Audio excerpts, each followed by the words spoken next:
नमस्कार सांग मैंने जय जगन्नाथ। सो गाइज मु हूँ मधु जानते एमपीसी ऑटोनोमस कॉलेज पढ़े PG final year economics student मु। सो गाइज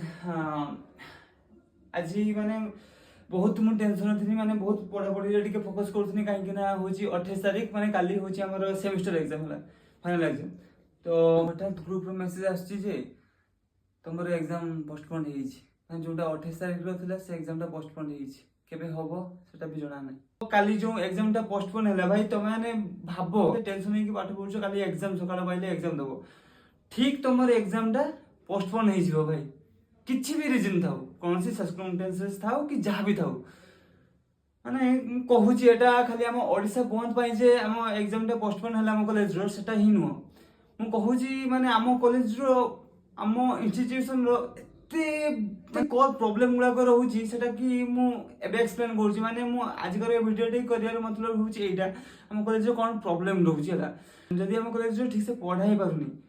ताने इंस्टीट्यूशन भूल जदि गोटे पिला ठीक से लेखुची ठीक से मार्क ताको मिलू नहीं ताहले सेटार भी इंस्टीट्यूशन भूल आउ हाँ आउ जदि भी माने एग्जाम सब माने मार्क एका सब चढ़ीगला डाटा एंट्री बेले जदि सेटा भूल रही माने काहे जो मार्क उठिबार किछि भूल भूल रही ता सेटा भी कॉलेज रे भूल भाई एठी मते कुह कॉलेज माने कोन क्षेत्र कोन फील्ड रे ठीक होउची कोन फील्ड रे काम करूची पिलांग माने किछ भविष्य नै कि खेलुछ आम ए कॉलेज किछ पिलांग नै खेलुछ माने एई भले आम ओडिसा रो एगुडा गोटे कॉलेज पाइबनी तमे माने गुटे मास को मास स्ट्राइक पिला माने स्ट्राइक करिया पे किछ में बारिबे अरे स्ट्राइक करिवा किछ भाई हमें तुम कॉलेज रे यदि भूल न रहउची तमे गोटे एग्जाम गोटे पिला दउची रिजल्ट तुम 1 ईयर पर बाहर धर जो आम 2025 जनवरी एग्जाम देले 2026 जनवरी को एग्जाम रिजल्ट बाहर माने कि भाया कथा जदि पिलाटा 1 ईयर पूर्व पाठ पढ़ुची एग्जाम दउची 1 ईयर पर जदि तार रिजल्ट भल रहिला तो ठीक अछि जदि तार बैक लागला फेल होला के कारण रो तने से किस पुणी से 1 ईयर पूर्व पाठ पुणी पढ़ी पुणी एग्जाम दबो से टाइम रे पुणी तार सेमेस्टर जदि एग्जाम थिबो हैंडल केमती करिवो माने एटा कोन मते कुह आम कॉलेज कोन फील्ड रे भल करूची भाई एई भले केही कॉलेज पाइबनी तमे ओडिसा रो आम एमपीसी कॉलेज खालखाली बदनाम नुह आम इंस्टीट्यूशन खालखाली बदनाम नुह सब पिला सफर करूचंती एथरे खाली मु नुहे भाई मोर भी रिजल्ट खराब होईची माने माने आपन को कहिमी एई किछि दिन पूर्व आम यूजी पिलांकर रिजल्ट भरला सेमानकर स्ट्रेंथ होची 1500 रु 1800 एप्रोक्स एक्जाक्टली मुझे जानी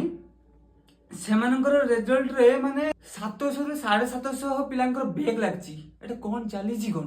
भाई पिला कोन एते गध एते निपट मूर्ख एठी ना पिला एठी लेखु नांदी ना कॉलेज रे खाता देखियार किसी प्रॉब्लम रहउची माने एटा कोन प्रॉब्लम चलीची किस 750 पिलांकर बैक माने एठी कोन पिलांकर कैरियर नै कि खेलुच ना कोन आजी सेई पई प्रिंसिपल को आम प्रिंसिपल सर को रूम को जाई कि सब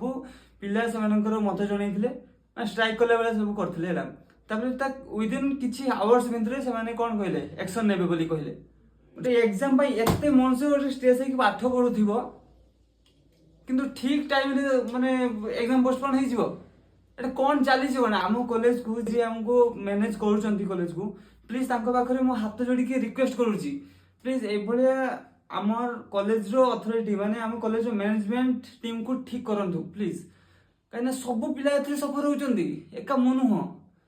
बहुत प्रॉब्लम होची माने पिलांकर फाइनल ईयर हम इकोनॉमिक्स डिपार्टमेंट रो पिलांकर मैक्सिमम पिलांकर बैक हम कॉलेज रो माने पिला कोन हमें पीजी पाठ पढुछु हमें कोन एथिकी जान नथिबु मैक्सिमम पिलांकर बैक ए भला तो केही कॉलेज रो कोन सब गध हम कॉलेज रे आसी चंती ना कोन ए भला तो केही कॉलेज रो ए भला बाहर नै सब पिला पास होइचंती मैं हाँ टिके खरा मार रहउची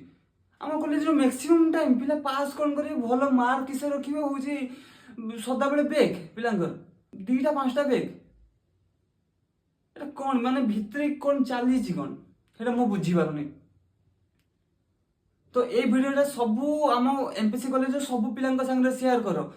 जेंती ए वीडियोटा वायरल जाऊ माने न्यूज़ चैनल पाखु भी जाऊ ए भले वायरल करो आ तुम तुम मत भी जनाओ ए कॉलेज को जो मैंने भी आसिया चाहूच मु तो रेकमेंड करिमिनी कहीं मु आसी मु निजे कुल्हाड़ी पाद दे देछि ऑलरेडी आ मु एबे किछि करि भी परिमिनी तो जो मैंने भी भाबुछ ए कॉलेज को आसीबो ରେକମେଣ୍ଡ ମୁଁ ତ କରିବିନି ଭାଇ। ତମେ ନାଇଁ ଏ ଛଡା ଓଡ଼ିଶାରେ ଆମର ହଜାର ହଜାର କଲେଜ ଅଛି, ଯାଅ ଏ କଲେଜକୁ ଜମା ଆସିବନି। ଆଉ ସେୟାର କର ସେଇ ସାଙ୍ଗମାନଙ୍କୁ ଯୋଉମାନେ ଭାବୁଛନ୍ତି ଏ କଲେଜକୁ ଆସିକି ପାଠ ପଢିବେ ବୋଲି। କିଛି ଠିକ ନାହିଁ, କିଛି ବି ଠିକ ନାହିଁ। ପିଜି ପାଠ ପଢୁଛୁ, ଗୋଟେ ଏଣ୍ଟ୍ରାନ୍ସ କ୍ୱାଲିଫାଇ କରିକି ଆସିଛୁ, ନା କି ଆମକୁ ଏଇଭଳିଆ ମିଳିଯାଇଛି ସିଟ୍, ସେମିତି ତ ନୁହେଁ ନା। ଆମେ ସେତିକି ପାଠ ଜାଣିଛୁ, ତ କଣ ପାଇଁ ଏମିତି ହଉଛି? ସୋ ପ୍ଲିଜ ରିକ୍ୱେଷ୍ଟ କରୁଛି ମୁଁ ଆପଣଙ୍କୁ, ପ୍ଲିଜ ଆମ କଲେଜ ଅଥରିଟି, ଆମ କଲେଜ ମ୍ୟାନେଜମେଣ୍ଟକୁ ଠିକ କରନ୍ତୁ। ଏଇଭଳିଆ ଆମ ଲାଇଫ ସାଙ୍ଗରେ